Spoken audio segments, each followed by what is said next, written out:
Now, these contentious issues over policies are why parties form. Parties are the coming together of people around issues that impact their life. Parties are the coalescing of groups of Americans. What do you think is going to drive them mostly? What policies touch their lives the most?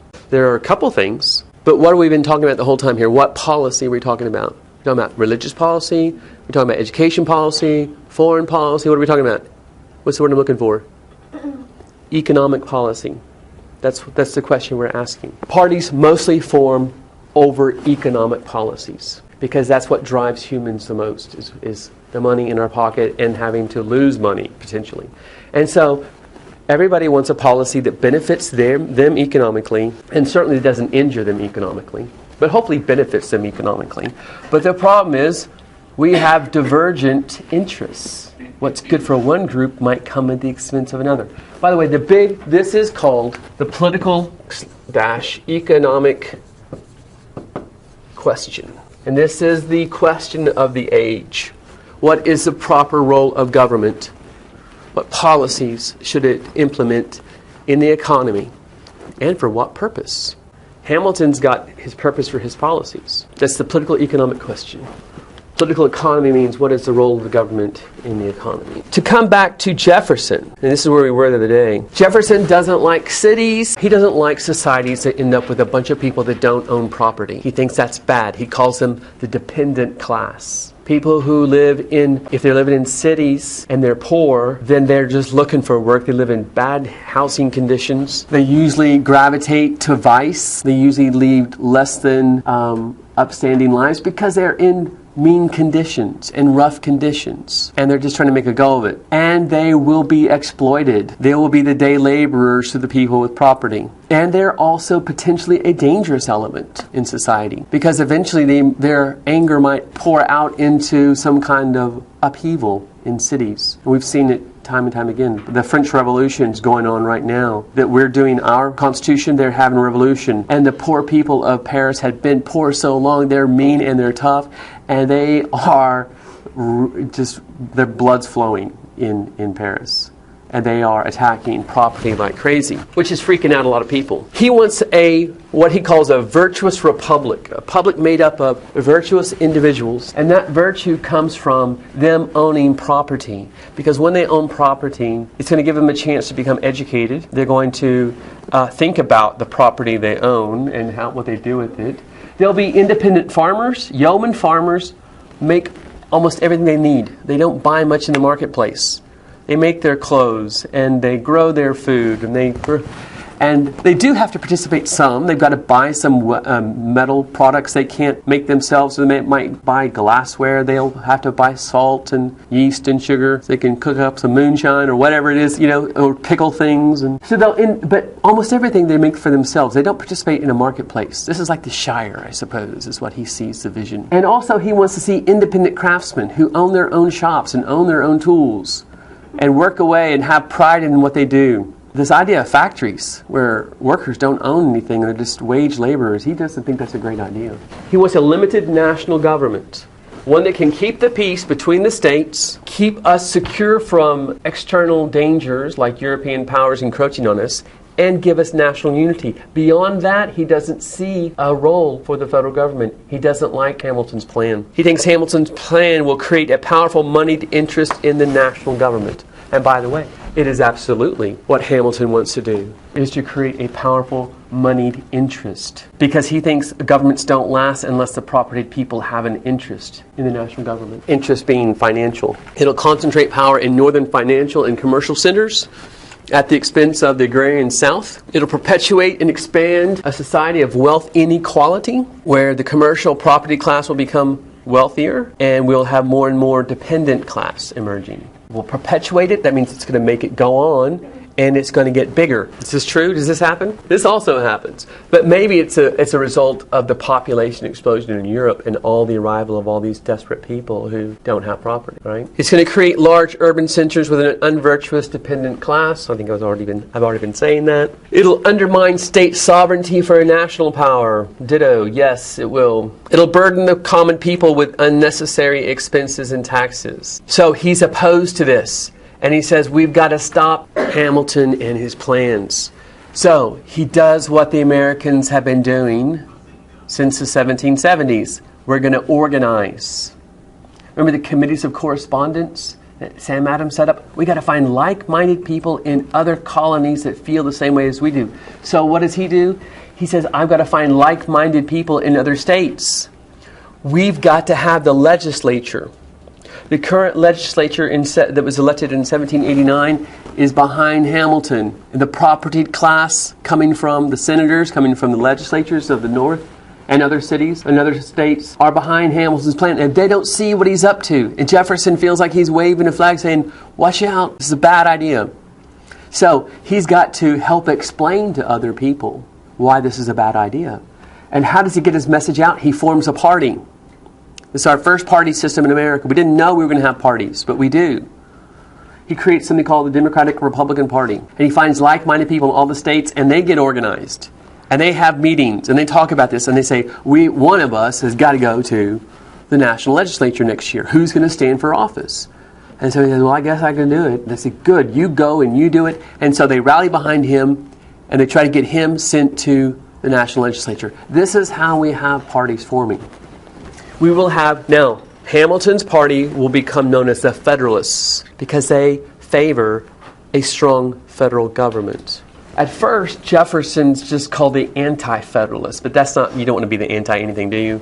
Doesn't sound so good. So they become known as, he wants to call themselves, we're Democrats, we believe in democracy, and democracy favors the people instead of the elites. And we believe in a Republican form of government that's not elitist, and we don't want to get into a situation where our president becomes a king, which is a possibility, Jefferson thinks. Let me show you a quick video. I'm sure I would like that.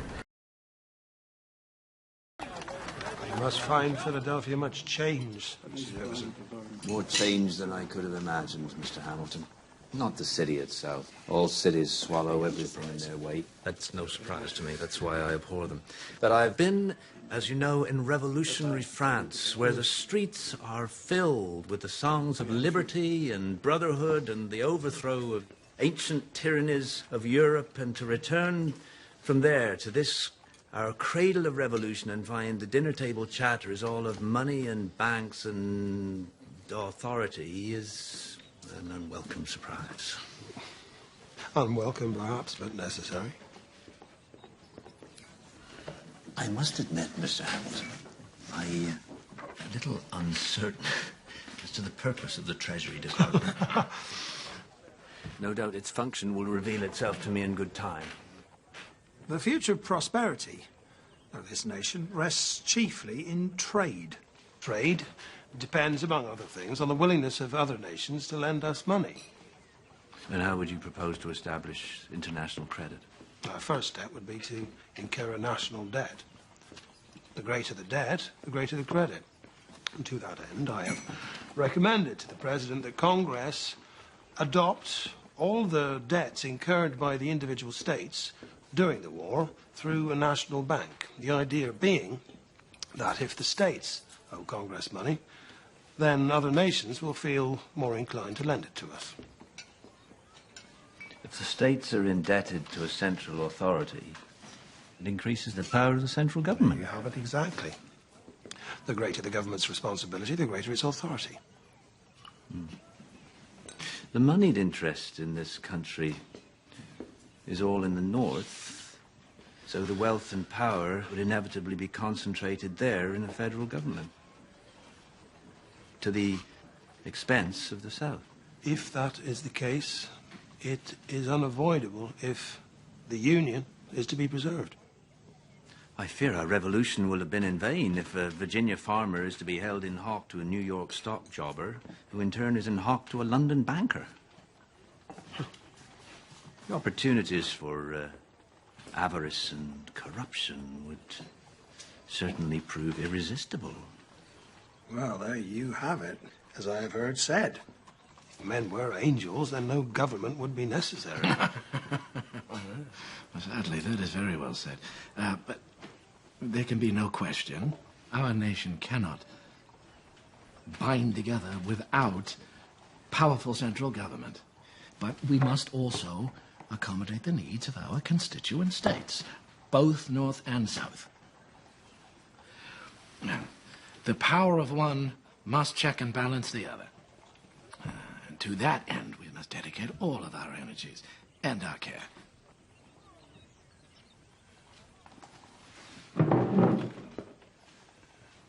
I would like to welcome Mr. Jefferson home.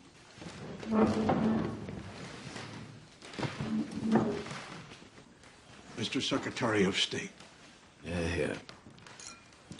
Mr. President, gentlemen. Washington's difficult situation. Who's he going to believe? Here he is a Southern planter, and Jefferson's a Southern planter, and he is siding with the Northern financial interests. And Washington is in a very interesting situation. This is something that Jefferson ends up saying as he's trying to rally people against this. He says, Jefferson's absolutely right. We're going to get very corrupt governments in America at different times in American history. And the American people are going to have to take back power at various different times in American history. So Jefferson's right. I mean, but we're just going to have to go forward and figure out a way. If we just stopped the show right then, America wouldn't have become what it does, right? It wouldn't have become the greatest industrial power by 1900 and then the great global power of the 20th century, right? So here, 200 years later, we can say, we're glad Jefferson didn't stop it, but I think at the same time, we can understand why he is trying to stop it. Hamilton, on the other hand, is trying to figure out how we can make this government and society function. And he knows that property has a huge place to pay in it. Now, Jefferson's worried that we're going to get a King George. George Washington is going to serve until he dies, and that he will handpick a successor. And that successor will serve until he dies. And if it's Hamilton, my word, Hamilton might go to be 70 years old and he might have had 6 4-year terms. That's a possibility that Jefferson sees and he worries about. And we really like Washington for not doing that. We think that he is this great Republican who does believe in a republic, and we'll see that in a minute what he does. So does the word Republican there have a different meaning than it does today? Yes. Republic means I'm somebody who favors a Republican form of government, which means, right, we've got the Bill of Rights, and we've got offices that are described, and the offices have a certain number of years, and it is not based on a dynastic rule of a monarch. But today, Americans don't quibble over that. Everybody wants a republic. But the question now really becomes, what economic policies do we want to get forwarded? By the way, there's another way that parties can coalesce. I said that economic is the most driving one. Is there something else that people value and care about that's not economic, that drives them into one party or another party? Religion. We're going to call those cultural issues, right? Cultural values can be a standard too. And by the way, we're going to have different cultural values in America. Some Americans are going to say, I think we're going to have the ability to buy alcohol, right? And other Americans are going to say, no, alcohol is a great sin, and we'd like to make it illegal for people to buy alcohol. And that becomes a big issue in the 1800s and in the 1900s. Even this state is debating right now, do you allow people to buy wine in grocery stores, right? Other states are like, we dealt with this a long time ago. You can buy wine at McDonald's, right? Well, in France. But this state is dealing with this question now.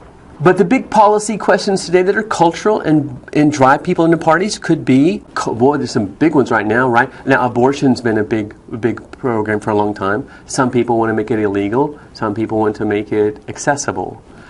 Some people want to protect the family structure that's been tradition in America, which is a male and a female create a family unit. And others are wanting to guarantee rights for two members of the same gender being able to form a family unit and having all the rights that heterosexual families have. So that's a big debate in America today, right? Those are cultural issues. We've got economic issues, we've got cultural issues.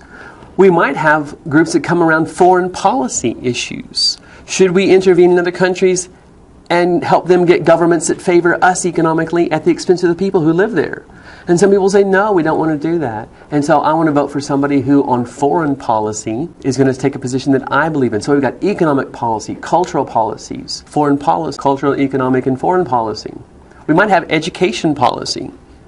How much money do we want to spend on education, right? Those are all the policies that government is going to decide upon, and people in America are looking for people who agree with them. And that's how parties get formed. And I want y'all to think abstractly about that. I won't do this all the time, but once we get the concept of parties down, we can move quite easily through history.